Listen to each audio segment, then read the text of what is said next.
ਵਾਹਿਗੁਰੂ ਜੀ ਕਾ ਖਾਲਸਾ ਵਾਹਿਗੁਰੂ ਜੀ ਕੀ ਫਤਿਹ। मैं थोड़ी होस्ट ਰੀਤ ਕੌਰ न्यूज़ TV 84 ਦੇ ਨਾਲ ਵਿਅਰਸ। ਪਿਛਲੇ ਦਿਨੀ ਆਜ਼ਾਦ ਭਾਰਤ ਦੇ ਵਿੱਚ ਸਿੱਖਾਂ ਨੇ ਆਪਣੇ ਧਾਰਮਿਕ ਅਤੇ ਸਿਆਸੀ ਹੱਕਾਂ ਤੇ ਗੱਲ ਕਰਨ ਦੇ ਲਈ ਸਰਬੱਤ ਖਾਲਸਾ ਬੁਲਾਇਆ ਸੀ। ਲੱਖਾਂ ਸਿੱਖਾਂ ਨੇ ਸ਼ਮੂਲੀਅਤ ਕੀਤੀ ਅਤੇ ਆਪਣੇ ਰਾਸ਼ਟਰੀ ਮਤੇ ਪਾਸ ਕੀਤੇ। ਪਰ ਦੂਸਰੇ ਪਾਸੇ ਪੰਜਾਬ ਸਰਕਾਰ ਨੇ ਸਿੱਖਾਂ ਨੂੰ ਉਹਨਾਂ ਦੀ ਗੁਲਾਮੀ ਦਾ ਅਹਿਸਾਸ ਕਰਵਾਉਂਦੇ ਹੋਏ ਆਪਣੇ ਜ਼ਬਰ ਤੇ ਜ਼ੁਲਮ ਦੀ ਹਨੇਰੀ ਚਲਾਈ ਅਤੇ ਨਿਯੁਕਤ ਜਥੇਦਾਰਾਂ ਸਮੇਤ ਬਹੁਤ ਸਾਰੇ ਸਿੱਖ ਆਗੂਆਂ ਤੇ ਦੇਸ਼ ਧਰੋਹ ਦੇ ਝੂਠੇ ਕੇਸਿਸ ਪਾਏ। आई नो कि इस विषय संबंधी असीं पिछले कुछ दिनों तो बहुत सारियां सिख परसनैलिटीज़ नाल गलबात कर चुके हाँ। अज असीं श्रोमणी अकाली दल दिल्ली के प्रधान सरदार परमजीत सिंह सरना जी नाल इस संबंधी गलबात करांगे, जिन्हां ने बादल दीआं कार्रवाईआं नूं वेखदे होए बादल नूं सिखां दी सब तो वड्डी दुश्मन जमात RSS का पहली कतार का आगू दस्या है। साडे नाल इस वेले परमजीत सिंह सरना वीर जी जुड़ चुके हैं लाइन ते। आओ इन्हां दे नाल अपने सवाल का सिलसिला जारी करते हैं। जी वीर जी, वाहिगुरू जी का खालसा वाहिगुरू जी की फतेह। जी वीर जी, जैसे तुसीं जानते हो कि पिछले कुछ दिनों की कार्रवाई किस तरह हो रही है, जथेदार का गलत फैसला आता है, फिर गुरु ग्रंथ साहब जी की बेअदबी होंदी है, फिर सिखां ते ही इल्जाम ते कहर ढाया जाता है, सिखां ते ही गोलियां चलाईयां जांदियां हन।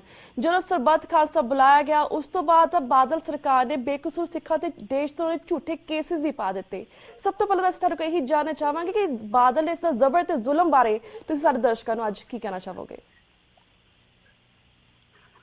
देखो, गल है कि एक गल बड़ी समझ आनी चाहिए कि बादल अगर इतने साल तो राज किया है जी तो वो सेंटर की सरकार भावें उत्थे केड़ी भी हो, समझते सी बई सिखां नूं मारन वास्ते इस तो वड्डी बैट होर कोई नहीं हैगी जी। इसलिए उसनूं हर तरह की ताकत जिहड़ी सी सेंटर की सरकार ने, सेंटर दी एजेंसियां ने इन्हां नूं दित्ती। हाँ जी। और हुण जिहड़ी हैगी कि बीजेपी दी सरकारां नाल, बीजेपी नाल भाईवाल नाल जी जिहड़ी RSS शुरू तो सिख विरोधी जमात करार दित्ती हुई है और सिखां दे विरोध च काम करदी है। हाँ जी। सिक्खी दीआं मर्यादा परंपरावां दा घाण करन वास्ते काम करदी है जी। सिखां नूं पूरी तरह हिंदू मजहब दे नाल जज़ब करन दीआं गल्लां करदी है। हाँ जी। जिस तरह नानकशाही कैलेंडर नूं बदलना और करना, और उसकी सब तो जी बेस्ट बैट सी वो सी सरदार प्रकाश सिंह बादल। और इसने जो जुलम किए, जिहड़े अकाल तख्त की मर्यादा और परंपरा नूं बिल्कुल निस्तो नबूद किया है जथेदारां पासों। हाँ जी। सौदा राम रहीम की माफी दवा के ये सारी RSS दी चालां सन। हाँ जी। इहदे लई तुहानूं मैं गल कह देना चाहना कि 24 सितंबर नूं इह घटना वापरी है जी। 22 सितंबर नूं पहली बार जद हरियाणा की सरकार बनी है, चंडीगढ़ दे विच सुखबीर बादल की और खट्टर की मीटिंग हुई है। हाँ जी। और खट्टर जिथे मुख्यमंत्री है हरियाणा सरकार का, उत्थे RSS का बहुत बड़े प्रचारकों में एक प्रचारक है, इसलिए उसको मुख्यमंत्री बनाया गया।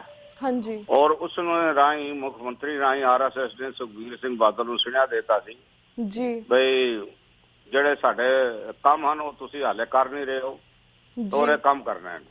हाँ जी। उस तो 2 दिन बाद अकाल तख्त के जथेदार नूं हुक्म किया गया भी इसनूं माफ कर दे। हाँ जी। और अज जथेदार प्राइवेट ये गल्लां आम कर रहे हैं जी।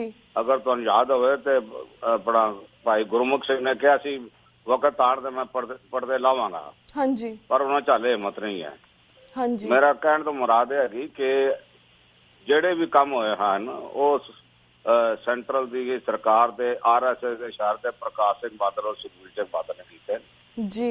और जिहड़ा सरबत खालसा का इकट्ठ होया वे, इसने दसता है कि समुची कौम जिहड़ी हैगी वो बादल दी इन्हां करवाइयां तो बिल्कुल सख्त खिलाफ है और बादल को मुंह मोड़ चुकी है और बादल प्रति रोष है जी।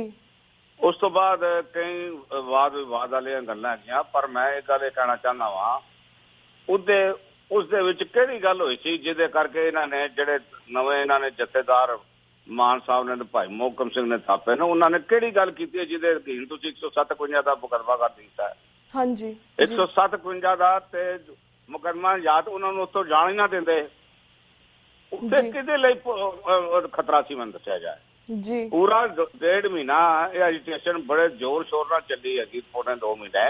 हाँ जी। किसी जगह ते कोई हिंदू सिख फसाद होया, कोई सिख मुसलमान फसाद होया, कोई हिंदू मुसलमान फसाद होया जी। मेरे ख्याल से इतना पुरअमन ਇਹ 2 ਮਹੀਨੇ ਤੇ ਕਦੀ ਵੀ ਨਹੀਂ ਗੁਜ਼ਰੇ ਪੰਜਾਬ ਦੇ ਵਿੱਚ ਜਿਤਨੇ ਗੁਜ਼ਰੇ ਨੇ। ਇਤਨੀ ਪ੍ਰੋਵੋਕੇਸ਼ਨ ਦੇ ਬਾਵਜੂਦ ਵੀ ਸਿੱਖਾਂ ਨੇ ਕਿਸੇ ਦੂਸਰੇ ਮਜ਼ਹਬ ਤੇ ਹੱਥ ਨਹੀਂ ਚੁੱਕਿਆ। ਹਾਂਜੀ, ਹਜ਼ਾਰਾਂ ਦੇ ਇਕੱਠ ਦੇ ਵਿੱਚ ਵੀ ਉਹਨਾਂ ਨੇ ਕਦੀ ਇਹ ਨਹੀਂ ਕਿਹਾ ਅਸੀਂ ਫਲਾਣੇ ਨਹੀਂ ਰਹਿਣ ਦੇਣਾ, ਫਲਾਣੇ ਨਹੀਂ ਰਹਿਣ ਤੇ ਤੁਸੀਂ ਕਿਸ ਗੱਲ ਦੇ 157 ਮੁਕੱਦਮੇ ਕਰਦੇ ਪਏ ਹੋ। ਫਿਰ ਡੈਮੋਕ੍ਰੇਸੀ ਦੇ ਵਿੱਚ ਮੈਨੂੰ ਦੱਸਿਆ ਜਾਵੇ ਕਿਹੜੇ ਕਾਨੂੰਨ ਦੇ ਦੇਣ ਤੁਸੀਂ 157 ਦੇ ਵਿੱਚ ਤੁਸੀਂ 157 ਮਤਲਬ ਹਿੰਦੁਸਤਾਨ 'ਚ ਵੀ ਇਲਾਕੇ ਦੇ ਅਮਨ ਨੂੰ ਖਤਰਾ ਹੈ, ਇਸ ਲਈ ਇਹਨਾਂ ਨੂੰ ਅੰਦਰ ਕਰ ਦਿਓ। ਪਹਿਲੀ ਗੱਲ ਤਾਂ ਹੈ ਵੀ ਕਿਸ ਬੰਦੇ ਨੇ ਸ਼ਿਕਾਇਤ ਲਾਈ ਹੈ, ਕੀ ਕੀਤਾ ਤੇ ਉਹਨਾਂ ਨੂੰ 157 ਫੜਨਾ ਹੈ। ਫਿਰ 157 ਤੋਂ ਬਾਅਦ ਤੁਸੀਂ ਜੇਲ੍ਹ ਬੈਠਿਆਂ ਦੇ ਉੱਤੇ ਦੇਸ਼ ਧਰੋਹ ਦਾ ਮੁਕੱਦਮਾ ਜਿਹੜਾ ਸੀ ਉਹ ਦਾਖਲ ਕਰ ਦਿੱਤਾ ਜੀ। ਇਹ ਗੱਲਾਂ ਦੱਸ ਰਹੀਆਂ ਨੇ ਕਿ ਬਾਦਲ ਜਿਹੜਾ ਹੈਗਾ ਇਹ ਤੇ ਆਪਣਾ ਸ਼ਾਇਦ ਦੋਨੋਂ ਪਿਓ ਪੁੱਤਰ ਆਪਣਾ ਦਿਮਾਗੀ ਤਵਾਜ਼ਨ ਵੀ ਖੋ ਬੈਠੇ। ਹਾਂਜੀ। ਔਰ ਜੋ ਉਹਨਾਂ ਨੇ ਕਦੀ ਸੁਪਨੇ 'ਚ ਸੀ ਸੋਚਿਆ ਹੋਇਆ ਵੀ ਇਤਨੀ ਇਹਨਾਂ ਨਾਲ ਬੁਰੀ ਹੋਏਗੀ, ਉਸ ਤੋਂ ਇਹ ਘਬਰਾਹਟ 'ਚ ਆ ਗਏ, ਜਿਹਦੇ ਕਰਕੇ ਇਹ ਇਹਨਾਂ ਨੇ ਕੰਮ ਕੀਤਾ। ਸਾਡੀ ਪਹਿਲੀ ਔਰ ਦੇਖੋ ਇਸ ਗੱਲ ਦੀ ਮੈਂ ਖਦਸ਼ਾ ਜਿਹੜਾ ਸੀ ਨਾ ਪਹਿਲੇ ਹੀ ਦੱਸਤਾ ਸੀ ਮਾਨ ਸਾਹਿਬ ਨੂੰ ਤੇ ਭਾਈ ਮੋਹਕਮ ਸਿੰਘ ਨੂੰ ਵੀ। ਮੈਂ ਉਹਨਾਂ ਨੂੰ ਕਹਿਤਾ ਸੀ ਵੀ ਅੱਬਲ ਤੇ ਇਹਨੇ ਤੁਹਾਡਾ ਸਰਬਤ ਖਾਲਸਾ ਹੋਣ ਨਹੀਂ ਦੇਣਾ, ਜੇ ਹੋਣ ਦੇਗਾ ਤੇ ਅੱਗੋਂ ਫਿਰ ਇਹ ਦਿੱਕਤਾਂ ਸਾਰੀਆਂ ਕਰੇਗਾ। ਉਹ ਜਿਹੜੀ ਮੇਰੀ ਪੇਸ਼ੈਂਟ ਹੋਈ ਸੀ, ਜਿਹੜੀ ਮੈਂ ਉਹਨਾਂ ਅੱਗੇ ਬੇਨਤੀ ਕੀਤੀ ਸੀ, ਉਹ ਸਾਰੀਆਂ ਪੂਰੀਆਂ ਹੋਈਆਂ। ਪਰ ਇਹ ਗੱਲ ਬੜੀ ਪੱਕੀ ਹੈਗੀ ਕਿ ਕੌਮ ਇਹਨਾਂ ਜਿਹੜੇ ਸਾਡੇ ਜਥੇਦਾਰਾਂ ਨੂੰ ਇਹਨਾਂ ਨੇ ਅੰਦਰ ਕੀਤਾ ਇਹ ਬਰਦਾਸ਼ਤ ਹੀ ਕਰੇਗੀ। ਬਾਦਲ ਨੂੰ ਇਸ ਨੂੰ ਬੜੀ ਵੱਡੀ ਜਿਹੜੀ ਕੀਮਤ ਹੈਗੀ ਨਾ ਉਹ ਚੁਕਾਣੀ ਪਏਗੀ। ਇਹਦੇ ਬਾਰੇ ਬਿਲਕੁਲ ਮੈਂ ਸਾਫ਼ ਦੱਸਣਾ ਚਾਹੁੰਦਾ ਹਾਂ, ਇਹਦੀ ਕੀਮਤ ਬਾਦਲ ਨੂੰ ਚੁਕਾਣੀ ਪਏਗੀ। ਔਰ ਇਹ ਕੀਮਤ ਚੁਕਾਣੀ ਇਹ ਜਿਹੜੇ ਹੈਗੇ 2017 ਦੀਆਂ ਚੋਣਾਂ ਦੇ ਵਿੱਚ ਨਜ਼ਰ ਨਹੀਂ ਆਉਣ। ਹਾਂਜੀ, ਕੋਈ ਵੀ ਪੰਜਾਬ ਦੇ ਵਿੱਚ ਉਹ ਬੰਦਾ ਜਾਂ ਉਹ ਪਾਰਟੀ ਰਾਜ ਨਹੀਂ ਕਰ ਸਕਦੀ ਜਿਹੜੀ ਪਾਰਟੀ ਸਿੱਖਾਂ ਨੂੰ ਨਿਸ਼ਚੋ ਨਮੂਦ ਕਰਨ ਦੇ ਸਿੱਖ ਮਰਿਆਦਾ ਪਰੰਪਰਾਵਾਂ ਨੂੰ ਨਿਸ਼ਚੋ ਨਮੂਦ ਕਰਨ ਦੇ ਹੋਵੇ ਜੀ। ਤੁਸੀਂ ਦੇਖੋ ਅਕਾਲੀ ਦਲ ਦੇ ਕਾਰਕੁਨ ਪੰਥ ਦੇ ਨਾਂ ਤੇ ਵੋਟਾਂ ਮੰਗਣ ਵਾਲਿਆਂ ਨੂੰ ਸਰਬਤ ਖਾਲਸਾ ਦੇ ਵਿੱਚ ਤਾਂ ਕੋਈ ਵੀ ਜਾ ਸਕਦਾ ਹੈ। ਹਾਂਜੀ ਉਹ ਤਾਂ ਭਾਵੇਂ ਅਗਰ ਮੁਸਲਿਮ ਲੀਗ ਦਾ ਵੀ ਮੈਂਬਰ ਹੈ ਤੇ ਉਹ ਵੀ ਗੁਰੂ ਦੀ ਹਾਜ਼ਰੀ ਭਰ ਸਕਦਾ, ਆਪਣੇ ਗੱਲ ਕਰ ਸਕਦਾ, ਆਪਣੇ ਖਿਆਲਾਤ ਪੇਸ਼ ਕਰ ਸਕਦਾ। ਬਿਲਕੁਲ ਇਹਦੇ ਵਿੱਚ ਜੇ 2 ਕਾਂਗਰਸੀ ਜਾਂ 3-4 ਕਾਂਗਰਸੀ ਲੀਡਰ ਚਲੇ ਗਏ ਤੇ ਤੁਹਾਨੂੰ ਕੀ ਤਕਲੀਫ ਹੋਈ ਹੈ ਜੀ? ਹਾਂਜੀ, ਇੰਦਰਜੀਤ ਸਿੰਘ ਜਿਹੜਾ ਸ਼੍ਰੋਮਣੀ ਅਕਾਲੀ ਦਲ ਦਾ ਸਕੱਤਰ ਜਨਰਲ ਰਿਹਾ ਹੈ, ਸ਼੍ਰੋਮਣੀ ਅਕਾਲੀ ਦਲ ਵੱਲੋਂ ਵਜ਼ੀਰ ਰਿਹਾ, MLA 3 ਵਾਰ ਰਿਹਾ, ਉਹ ਉਹਦੇ ਨਾਲ ਕੀ ਤੁਹਾਡੇ ਗੱਲਾਂ ਕਰਕੇ ਤੁਸੀਂ ਉਹਨੂੰ ਕਿਨਾਰਾ ਲਾਇਆ ਤਾਂ ਉਹ ਕਾਂਗਰਸ ਜੁਆਇਨ ਕਰ ਗਿਆ। ਉਹ ਉਹਦਾ ਨਾਂ ਕੇ ਕਰਾ ਜੀ ਸਵਾਲ ਕਰ ਰਹੇ ਵੀ ਇਹ ਉੱਥੇ ਕਿਉਂ ਗਿਆ ਜੀ? ਉਹ ਸਿੱਖ ਨਹੀਂ ਹੈ? ਮਤਲਬ ਤੁਸੀਂ ਕੀ ਸਮਝਦੇ ਹੋ ਵੀ ਜਿਹੜਾ ਬਾਦਲ ਦਲ ਦੇ ਵਿੱਚ ਆਇਆ ਉਹ ਸਿੱਖ ਹੈ, ਬਾਕੀ ਸਿੱਖ ਹੀ ਨਹੀਂ ਰਹੇ ਜੀ? ਮਤਲਬ ਉਲਟਾ ਕੋ ਅਕਲ ਵਾਲੀ ਗੱਲ ਕਰ ਜਾਣ। ਹਾਂਜੀ ਬਿਲਕੁਲ। ਸਿੱਖੀ ਜਿਸਨੇ ਅਸਤੀਫਾ ਦੇ ਦਿੱਤਾ ਵੀ ਮੈਂ ਇਤਨੀ ਬੇਇੱਜ਼ਤੀ ਹੋ ਰਹੀ ਹੈ, ਮੇਰਾ ਕੋਈ ਹੱਕ ਨਹੀਂ ਹੈ ਕਿ ਹੁਣ ਮੈਂ ਇਸ ਪੰਜਾਬ ਦੇ ਇਸ ਰਾਜ ਦੇ ਵਿੱਚ ਮੈਂ MLA ਰਵਾਂ, ਉਹਦੇ ਜਾਣ ਤੇ ਤੁਸੀਂ ਦਨਾ ਕੇ ਇਤਰਾਜ਼ ਕਰਦੇ ਪਏ ਹੋ। ਮਤਲਬ ਤੁਹਾਡੇ ਬੰਦਿਆਂ ਤੇ ਕਿਸੇ ਦੀ ਹਿੰਮਤ ਨਹੀਂ ਪਈ, ਕਿਸੇ ਨੇ MLA ਤੋਂ ਅਸਤੀਫਾ ਨਹੀਂ ਦਿੱਤਾ, ਕਿਸੇ ਨੇ ਹੋਰ ਨਹੀਂ ਕੀਤਾ। ਕੁਝ ਬੰਦੇ ਸਨ ਨਿਤਰੇ ਹਨ ਜਿਨ੍ਹਾਂ ਨੇ ਅਸਤੀਫੇ ਦਿੱਤੇ ਤੁਹਾਡੀ ਪਾਰਟੀ ਚੋਂ। ਬਿਲਕੁਲ ਜਿਵੇਂ ਅਵਤਾਰ ਸਿੰਘ ਸੰਧੂ, ਅੰਮ੍ਰਿਤਸਰ ਵਾਲਾ ਹੈ, ਸੁਖਦੇਵ ਸਿੰਘ ਭੋਰ ਹੈ, ਹੋਰ ਬਤੇਰੇ ਲਾਈਨ 'ਚ ਲੱਗੇ ਹੋਏ ਨੇ। ਪਰ ਉਹਦਾ ਨਾਂ ਕੀ ਹੈ? ਮੈਨੂੰ ਸਭ ਤੋਂ ਅਫਸੋਸ ਇਸ ਗੱਲ ਦਾ ਹੈਗਾ ਬਈ ਸਿੱਖਾਂ ਦੀ ਪਾਰਟੀ ਅਖਵਾਉਂਦੀ ਹੋਈ ਔਰ ਇਹ ਗੁਰੂ ਗ੍ਰੰਥ ਸਾਹਿਬ ਦੀ ਹਾਜ਼ਰੀ ਵਿੱਚ ਹੋਏ ਇਕੱਠ ਦੇ ਵਿੱਚ ਦੂਸਰੇ ਪਾਰਟੀ ਜਾਂ ਦੂਸਰੇ ਨੁਮਾਇੰਦੇ ਆਉਣ ਦੇ ਉੱਤੇ ਇਤਰਾਜ਼ ਕਰਨ, ਇਸ ਤੋਂ ਵੱਡੀ ਕੋਈ ਉਹਦਾ ਨਾਂ ਕੀ ਹੈ ਦਿਮਾਗੀ ਤਵਾਜ਼ਨ ਖਰਾਬ ਹੋਣ ਦੀ ਗੱਲ ਹੋ ਸਕਦੀ ਹੈਗੀ? ਪੰਥ ਰੋਜ਼ ਦੀ ਕੋਈ ਗੱਲ ਹੋ ਸਕਦੀ ਹੈਗੀ? ਜੀ ਅੱਜ ਇਹ ਕਹਿੰਦੇ ਉਹ ਜ਼ਮੀਨ ਤੇ ਹੋਇਆ ਜੀ, ਉਹਦਾ ਨਾਂ ਕੀ ਹੈ ਉਹ ਖੇਤਾਂ 'ਚ ਹੋਇਆ ਜੀ। ਬਈ ਖੇਤਾਂ 'ਚ ਨਹੀਂ ਹੋਏਗਾ ਤੇ ਅਗਲੀ ਵਾਰ ਤੂੰ ਇਜਾਜ਼ਤ ਦੇ ਤੇ ਤੇਰੇ ਮਹਿਲ 'ਚ ਕਰ ਦਿੰਦੇ ਅਸੀਂ। ਬਿਲਕੁਲ ਬੋਲ ਬਾਦਰ ਪਿੰਡ ਦੇ ਮਹਿਲ 'ਚ ਕਰੀਏ ਕਿ ਜਿਹੜਾ ਤੇਰਾ ਹਰਿਆਣੇ ਵਿੱਚ ਮਹਿਲ ਹੈਗਾ ਉੱਥੇ ਕਰੀਏ? ਤਾਂ ਜਿੱਥੇ ਕਿਆ ਕਰ ਦਿੰਦੇ ਆ। ਪਰ ਜਿਸ ਤਰ੍ਹਾਂ ਜਿਹੜਾ ਦਿੱਲੀ ਜਿਹੜਾ 7 ਸਟਾਰ ਹੋਟਲ ਹੈਗਾ ਉਹਦੀ ਗਰਾਊਂਡ 'ਚ ਕਰ ਦਿੰਦੇ ਆ। ਤੂੰ ਕਹਿ ਨਾ ਸਰਬਤ ਖਾਲਸਾ ਬੁਲਾਣੇ ਨੇ ਉੱਥੇ ਕੀ ਜਾਂਦੇ, ਮੇਰੇ ਮਹਿਲ ਜਾਓ ਜੀ। ਬਿਲਕੁਲ ਜੀ ਵੀਰ ਜੀ ਤਾਂ ਤੇ ਤੂੰ ਕੋਈ ਇਤਰਾਜ਼ ਕਰ। ਸਾਨੂੰ ਇਸ ਗੱਲ ਦਾ ਨਹੀਂ ਹੈ। ਅੱਜ ਤੂੰ ਕਹਿੰਦਾ ਜੀ 40,000 ਬੰਦਾ ਸੀ, 40 ਸਹੀ, ਅਸੀਂ ਤੇਰੀ ਗੱਲ ਮੰਨ ਲੈਂਦੇ ਹਾਂ ਜੀ। 40,000 ਬੰਦਾ ਜੇ ਤੂੰ ਕਹਿ ਰਿਹਾ ਲੱਖਾਂ ਨੂੰ ਤੂੰ 40,000 ਕਰ ਰਿਹਾ ਤਾਂ ਚਲੋ ਤੂੰ ਉਹਦਾ ਨਾਂ ਕੀ ਹਿੰਦੁਸਤਾਨ ਤੇ ਪੜਿਆ ਨਹੀਂ, ਅਮਰੀਕਾ ਪੜਿਆ ਨਹੀਂ, ਉੱਥੋਂ ਪਤਾ ਨਹੀਂ ਅਰਥਮੈਟਿਕ ਕਿ ਹੈ ਤੇ ਕਿ ਜਾਨੀ ਹੈ। ਬਿਲਕੁਲ ਪਰ ਤੂੰ 40,000 ਤੇ ਆਪਣੇ ਪੈਰਾਂ ਤੇ ਆਏ ਨਾ। ਉਹਨਾਂ ਕਿਸੇ ਸਰਕਾਰੀ ਵਹੀਕਲ ਦੀ ਜਾਂ ਹੋਰ ਕੋਈ ਵਹੀਕਲ ਦੀ ਵਰਤੋਂ ਤੇ ਨਹੀਂ ਨਾ ਕੀਤੀ। ਜੀ ਬਿਲਕੁਲ। ਅਮਰਵੀਰ ਜੀ, ਜੋ ਵੀ ਸਰਬੱਤ ਖਾਲਸਾ ਦੇ ਵਿੱਚ ਹੋਇਆ, ਇਸ ਤੋਂ ਸਾਫ਼ ਜ਼ਾਹਿਰ ਹੈ ਕਿ ਜਿਹੜੇ ਦੋਨੇ ਪਿਓ ਪੁੱਤ ਬਾਦਲ ਨੇ, ਇਹ ਦੋਨਾਂ ਨੂੰ ਘਬਰਾਹਟ ਹੋਈ ਹੈ। ਇਹ ਤਾਂ ਸਾਨੂੰ ਸਭ ਨੂੰ ਵਿਖ ਰਿਹਾ, ਕਿਉਂਕਿ ਨਾ 40,000 ਪਰ ਲੱਖਾਂ ਦੀ ਗਿਣਤੀ ਦੇ ਵਿੱਚ ਇਸ ਤਰ੍ਹਾਂ ਸਾਡੇ ਸਿੰਘ ਵੀਰ ਆਏ ਨੇ, ਵੀਰਾਂ ਤੇ ਭੈਣਾਂ ਆਈਆਂ ਨੇ, ਕਿਸ ਤਰ੍ਹਾਂ ਸ਼ਮੂਲੀਅਤ ਕੀਤੀ ਇਸ ਇਕੱਠ ਦੇ ਵਿੱਚ, ਇਹਨਾਂ ਨੂੰ ਘਬਰਾਹਟ ਤਾਂ ਹੋਈ ਹੈ। ਪਰ ਜਿਸ ਤਰ੍ਹਾਂ ਹੁਣ ਜਿਹੜਾ ਛੋਟਾ ਬਾਦਲ ਹੈਗਾ, ਸੁਖਬੀਰ ਬਾਦਲ, ਕਿਸ ਤਰ੍ਹਾਂ ਆਪਣੇ ਬਿਆਨਬਾਜ਼ੀ ਕਰਨ ਲੱਗ ਪਿਆ ਕਿ ਲਾ ਐਂਡ ਆਰਡਰ ਥੱਲੇ ਮੈਂ ਤਾਂ ਕਿਸੇ ਨੂੰ ਪੰਜਾਬ ਦੇ ਵਿੱਚ ਉਹਨੂੰ ਖੰਘਣ ਹੀ ਨਹੀਂ ਦੇਣਾ ਹੈਗਾ। ਤੁਸੀਂ ਸਭ ਨੂੰ ਕਿਵੇਂ ਵੇਖਦੇ ਹੋ? ਕਿੰਨੀ ਕੁ ਘਬਰਾਹਟ ਦਾ ਲੈਵਲ ਹੋ ਚੁੱਕਿਆ ਇਹਨਾਂ ਦਾ? ਦੇਖੋ ਜੀ, ਇਹ ਜਿਹੜੇ ਲਫ਼ਜ਼ ਵਰਤਣੇ ਹੈਗੇ ਕਿ ਨਹੀਂ ਜੀ, ਇਹ ਅੰਦਰੋਂ ਖੋਖਲੇਪਣ ਦੀ ਜਿਹੜੀ ਹੈਗੀ ਨਿਸ਼ਾਨੀ ਹੈਗੀ ਜੀ। ਇੱਕ ਬਣੀ ਹੈ ਨਾ, ਕਹਾਵਤ ਪੜ੍ਹਦੇ ਹਨ, ਥੋਤਾ ਚਨਾ ਬਾਜੇ ਗਨਾ, ਹੈ ਜੀ। ਹਾਂਜੀ। ਉਹ ਜਿਹੜਾ ਹੁੰਦਾ ਨਾ ਛਣਕੜਾ, ਜਿਹਦੇ ਚ ਚਾਦਰ ਨਾਲ ਬਣਾਇਆ ਹੁੰਦਾ, ਉਹ ਬੜੀ ਜ਼ੋਰ ਦਾ ਵੱਜਦਾ ਹੈ। ਜਿਹੜਾ ਸਾਲਡ ਹੋਵੇ ਨਾ ਮੋਰੀ, ਉਹ ਗੋਲ ਜਿਹੀ, ਉਹ ਨਹੀਂ ਵੱਜਦੀ ਇਤਨੀ ਜੀ। ਇਸ ਵਾਸਤੇ ਇਹ ਹੁਣ ਥੋਥਲੇ ਹੋ ਚੁੱਕੇ ਨੇ, ਖੋਖਲੇ ਹੋ ਚੁੱਕੇ। ਇਹਨਾਂ ਨੇ ਇਹ ਜਿਹੇ ਬਿਆਨ ਦੇਣੇ ਨੇ, ਹੋਰ ਬਿਆਨ ਰਹੇ ਕਿਹੜੇ ਨੇ? ਬਿਲਕੁਲ। ਹੋਰ ਇਹਨਾਂ ਦੇ ਪੱਲੇ ਕੀ ਹੈ ਜੀ? ਇਹਨਾਂ ਦੇ ਪੱਲੇ ਕੁਝ ਵੀ ਨਹੀਂ ਰਹਿ ਗਿਆ। ਹਾਂਜੀ। ਸਿੱਖੀ ਦਾ ਪੂਰੀ ਤਰ੍ਹਾਂ ਘਾਣ ਕਰਤਾ ਇਹਨਾਂ ਨੇ। ਗੁਰਦੁਆਰੇ ਸਾਰੇ ਲੁੱਟ ਕੇ ਖਾ ਗਏ, ਗੁਰਦੁਆਰੇ ਪੈਸੇ ਲੁੱਟ ਕੇ ਖਾਣ ਦਾ ਸਾਨੂੰ ਕੋਈ ਸੋਚ ਨਹੀਂ ਹੈ। ਚਲੋ ਠੀਕ ਹੈ, ਆਪੇ ਗੁਰੂ ਦਾ ਮਾਲ ਹੈ, ਆਪੇ ਗੁਰੂ ਇਹਨਾਂ ਕੋਲੋਂ ਕੱਢੇਗਾ ਜਿਵੇਂ ਕੱਢਣਾ ਸਰ। ਜਿਵੇਂ 10ਵੇਂ ਪਾਤਸ਼ਾਹ ਗੁਰੂ ਸਾਹਿਬਾਨ ਵਕਤ ਵੀ ਜਿਹੜੇ ਸਨ ਜੀ, ਉਹਨਾਂ ਨੇ ਖੂਬ ਸਿੱਖਾਂ ਨੂੰ ਲੁੱਟਿਆ ਸੀ। ਖੀਰ ਉਹਨਾਂ ਨੂੰ ਤੇਲ ਦੇ ਕੜਾਹ 'ਚ ਪਾ ਕੇ ਸਾੜਿਆ ਗਿਆ ਸੀ ਜੀ। ਸ਼ਾਇਦ ਇਹਨਾਂ ਦੀ ਨੌਬਤ ਉੱਥੇ ਨਾ ਆ ਜਾਵੇ। ਹਾਂਜੀ। ਪਰ ਮੈਂ ਇਹ ਜ਼ਰੂਰ ਕਹਿ ਦੇਣਾ ਚਾਹੁੰਦਾ ਕਿ ਜਿਹੜੀਆਂ ਸਿੱਖ ਮਰਿਆਦਾ ਪਰੰਪਰਾਵਾਂ ਦਾ ਇਹਨਾਂ ਨੇ ਘਾਣ ਕੀਤਾ ਨਾ, ਸਾਨੂੰ ਤਾਂ ਬੜਾ ਅਫਸੋਸ ਹੈ। ਹਾਂਜੀ। ਉਹ ਗੁਰੂ ਮਹਾਰਾਜ ਇਹਨਾਂ ਨੂੰ ਕਿਹੜੀ ਸਜ਼ਾ ਦੇਣਗੇ ਉਹ ਤੁਹਾਨੂੰ ਸਮਾਂ ਦੱਸੇਗਾ ਜੀ। ਪਰ ਇਹਨਾਂ ਨੂੰ ਸਜ਼ਾ ਮਿਲੇ ਬਗੈਰ ਰਹਿ ਨਹੀਂ ਸਕਦੇ ਜੀ। ਗੁਰੂ ਮਹਾਰਾਜ ਇਹਨਾਂ ਨੂੰ ਖਾਲੀ ਭੇਜੇਗਾ ਨਹੀਂ। ਹਾਂਜੀ ਜੀ।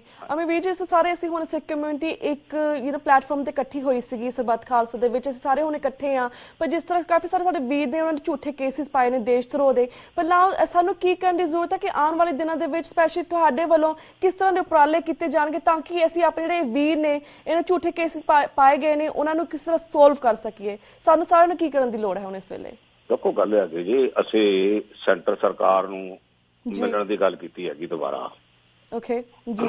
ਬੇਸ਼ੱਕ ਕਈ ਕਹਿਣਗੇ ਉਹਨਾਂ ਨੂੰ ਮਿਲਣ ਦੀ ਲੋੜ ਨਹੀਂ ਜੀ, ਪਰ ਮੈਂ ਇਹ ਕਹਿਣਾ ਚਾਹੁੰਦਾ ਕਿ ਅਸੀਂ ਆਪਣਾ ਜਿਹੜਾ ਰਿਕਾਰਡ ਹੈਗਾ ਨਾ, ਉਹ ਅਸੀਂ ਬਿਲਕੁਲ ਠੀਕ ਰੱਖੀਏ। ਬਿਲਕੁਲ। ਆਉਣ ਵਾਲੇ ਸਮੇਂ ਦੇ ਬਾਅਦ 50 ਸਾਲਾਂ ਬਾਅਦ 60 ਸਾਲਾਂ ਬਾਅਦ ਇਹ ਗੱਲ ਕਹਿਣ ਵੀ ਅਗਰ ਇਹ ਗੱਲ ਹੋਈ ਹੈ ਤਾਂ ਉਸ ਤੋਂ ਪਹਿਲਾਂ ਸਿੱਖਾਂ ਨੇ ਹਿੰਦੁਸਤਾਨ ਦੀ ਸਰਕਾਰ ਨੂੰ ਅਪਰੋਚ ਕੀਤਾ ਹੈ। ਹਾਂਜੀ। ਫਿਰ ਅਸੀਂ ਇਸ ਵਾਸਤੇ ਵੀ ਕਹਿਣਾ ਚਾਹੁੰਦੇ ਹਾਂ ਕਿ ਜਦ ਅਸੀਂ ਪਹਿਲੀ ਵਾਰ ਮਿਲੇ ਸੀ ਤੇ ਡੀਜੀਪੀ ਤੇ ਸਰਕਾਰ ਦੀ ਡਿਸਮਿਸਲ ਦੀ ਮੰਗ ਸੀ, ਡੀਜੀਪੀ ਉਹਨਾਂ ਨੇ ਹਟਾਤਾ। ਹਾਂਜੀ। ਔਰ ਹੁਣ ਮੈਂ ਸਮਝਦਾ ਵਾਂ ਕਿ ਜਿਹੜੇ ਹਾਲਾਤ ਹੈਗੇ ਪੰਜਾਬ ਦੇ, ਉਹ ਬਿਲਕੁਲ ਅਣਸੁਖਾਵੇਂ ਹੈਗੇ। ਇਹ ਕੋਈ ਵੀ ਰੂਪ ਧਾਰਨ ਕਰ ਸਕਦੇ ਨੇ। ਇਸ ਲਈ ਸਾਨੂੰ ਸਾਡਾ ਮਿਲਣਾ ਜ਼ਰੂਰੀ ਹੈ। ਉਸ ਵਾਰ ਨਹੀਂ ਹੋਏਗਾ ਕਿ ਲੌਂਗ ਟਰਮ ਬੈਟਲ ਅਸੀਂ ਕਰਾਂਗੇ, ਪਰ ਮੈਂ ਜ਼ਰੂਰ ਕਹਾਂਗਾ ਵੀ ਉਹਨਾਂ ਨੂੰ ਚਾਹੀਦਾ ਹੈਗਾ, ਮਾਨ ਸਾਹਿਬ ਨੂੰ ਤੇ ਮੁੱਖ ਮੰਤਰੀ ਨੂੰ, ਸਾਰਿਆਂ ਨੂੰ ਨਾਲ ਲੈ ਕੇ ਚੱਲਦੇ ਜੀ। ਤੁਹਾਡੀ ਇੱਕ ਟੀਮ ਜਿਹੜੀ ਸੀ ਹਿੰਦੁਸਤਾਨ ਆਈ ਸੀ, ਗਿਆਨੀ ਹਰਿੰਦਰ ਸਿੰਘ ਦੇ 4-5 ਬੰਦੇ, ਯਾਦਵਿੰਦਰ ਸਿੰਘ, ਸਾਰੇ ਆਏ ਸਨ। ਹਾਂਜੀ। ਅਸੀਂ ਉਸ ਵਕਤ ਇਹਨਾਂ ਨੂੰ ਕੁਝ ਸੁਝਾਅ ਦਿੱਤੇ ਸਨ, ਪਰ ਇਹ ਵੀ ਸੁਝਾਅ ਮੰਨ ਕੇ ਕਿਸੇ ਦਾ ਰਾਜੀ ਤੋੜੇ ਜੀ। ਤੇ ਚਲੋ, ਜਿਹੜੀ ਗੱਲ ਹੈਗੀ ਪੰਥ ਦੀ, ਜਿਹੜੀ ਗੱਲ ਹੈ ਸਿੱਖੀ ਦੀ, ਜਿਹੜੀ ਗੱਲ ਹੈ ਸਰਬੱਤ ਖਾਲਸਾ ਦੀ, ਜਿਹੜੀ ਕਮੀ ਰਹਿ ਗਈ ਹੈ ਉਹ ਕਹਿੰਦੇ ਨਾ ਅਪ੍ਰੈਲ 'ਚ ਜਿਹੜਾ ਹੋਏਗਾ ਉਹਦੇ ਦੇਖਾਂਗੇ ਕੀ ਕਰਨਾ ਤੇ ਕੀ ਨਹੀਂ ਕਰਨਾ। ਬਿਲਕੁਲ ਬਿਲਕੁਲ। ਚਲੋ, ਸਾਰੀਆਂ ਸਿੱਖ ਜਥੇਬੰਦੀਆਂ ਰਲ ਕੇ ਉਹ ਕਰਨਗੀਆਂ, ਠੀਕ ਹੋ ਜਾਏਗਾ ਸਾਰਾ ਕੰਮ ਜੀ। ਪਰ ਇਹ ਗੱਲ ਬੜੀ ਪੱਕੀ ਹੈਗੀ ਕਿ ਬਾਦਲ ਤੇ ਇਹਦਾ ਜਿਹੜਾ ਦਲ ਹੈਗਾ, ਹਾਂਜੀ, ਇਹ ਹੁਣ ਨੇਤੋ ਨਮੂਦੀ ਦੀ ਰਾਹ ਤੇ ਹੈਗੀ ਜੀ। ਔਰ ਸਾਨੂੰ ਸਾਰਿਆਂ ਨੂੰ ਇਕੱਠਾ ਇਹਨਾਂ ਨੂੰ ਧੱਕਾ ਮਾਰ ਕੇ ਤੇ ਸਮੁੰਦਰ ਡੋਬਣਾ ਚਾਹੀਦਾ। ਬਿਲਕੁਲ ਬਿਲਕੁਲ ਵੀਰ ਜੀ। ਵੀਰ ਜੀ, ਤੁਹਾਡਾ ਬਹੁਤ ਬਹੁਤ ਧੰਨਵਾਦ ਕਿ ਤੁਸੀਂ ਆਪਣੇ ਟਾਈਮ ਕੱਢ ਕੇ ਇਸ ਮੇਨ ਵਿਸ਼ੇ ਦੇ ਉੱਪਰ, ਅਹਿਮ ਵਿਸ਼ੇ ਦੇ ਉੱਪਰ ਆਪਣੇ ਜਿਹੜੇ ਵਿਚਾਰ ਸੀਗੇ ਸਾਡੇ ਦਰਸ਼ਕਾਂ ਨਾਲ ਸਾਂਝੇ ਕੀਤੇ। ਹੁਣ ਸਾਡਾ ਵਕਤ ਵੀ ਬ੍ਰੇਕ ਵੱਲ ਜਾ ਰਿਹਾ, ਤੁਹਾਡੇ ਕੋਲ ਇਜਾਜ਼ਤ ਲੈਣ ਦਾ ਟਾਈਮ ਹੋ ਰਿਹਾ। ਵਾਹਿਗੁਰੂ ਜੀ ਕਾ ਖਾਲਸਾ, ਵਾਹਿਗੁਰੂ ਜੀ ਕੀ ਫਤਿਹ।